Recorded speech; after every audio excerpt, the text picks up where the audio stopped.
Hi Sally, welcome to the University of Exeter. Thanks for coming down to see us here.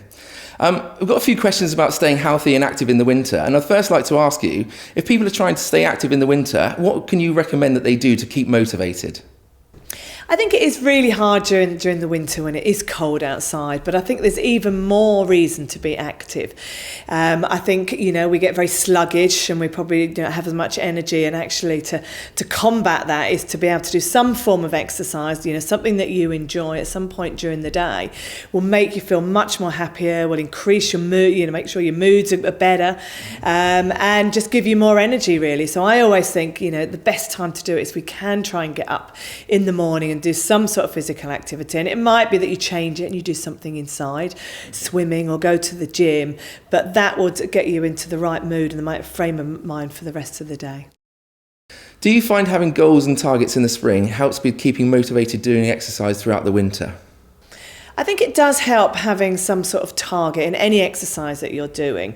It just helps that motivation. It helps that sort of focus.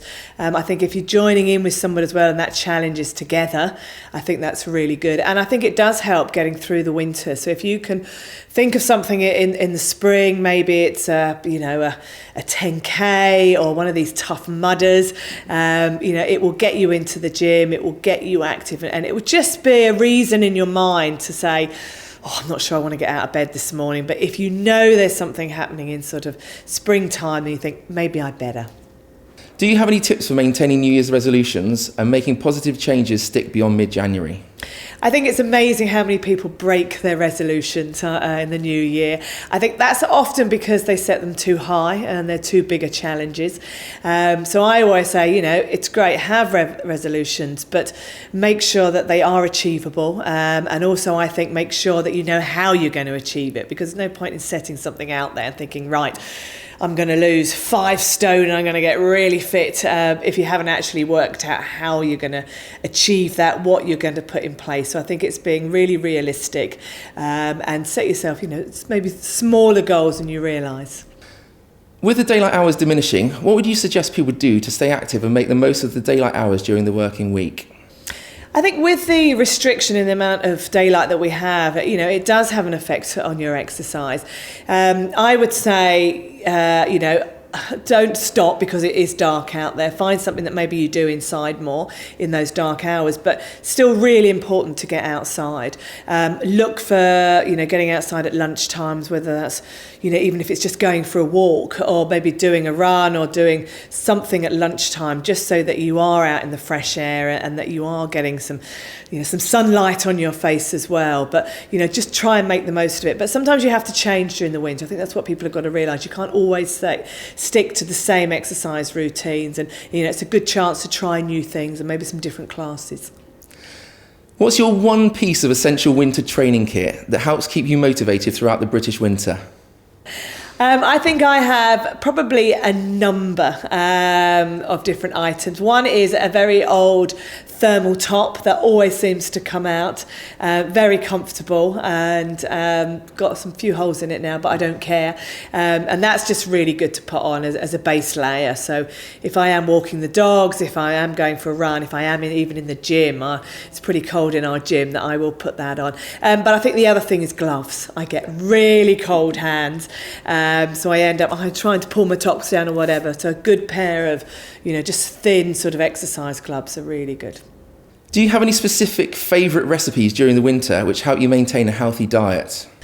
I think nutrition-wise, I actually quite like it during the winter, because I think, you do want comfort foods, but I think at the same time you can be quite healthy with it. I make up a lot of fresh soups. I think to me that's, it's filling at the same time. I'd make a really good vegetable soup because then I know that it's going to warm me up. It's comforting. It's, you get all the right nutrients as well. And I think there's so many great recipes out there, and putting things in like lentils and beans as well can really sort of hearten it up.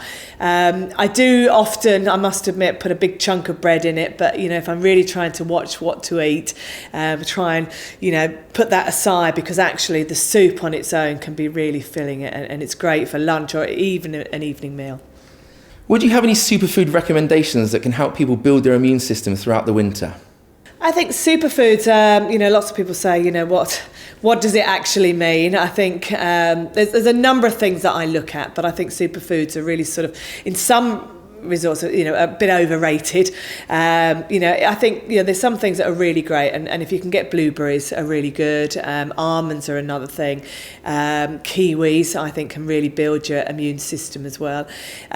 Someone's just told me about something which is called a mineral sizzler, and it's like an effervescent, and it's complete with minerals, all the minerals that we need, which can really build the immune system. It's like an effervescent that you just put in a drink each day. I'm just trying it, so ask me next time I'm down and I'll tell you whether it's worked. But apparently it's meant to be amazing, because all the minerals are taking out of the soil now that all the vegetables are grown in, so it's really difficult to get the right immune system really building up, and I think it's a great way. So there's a little tip for you.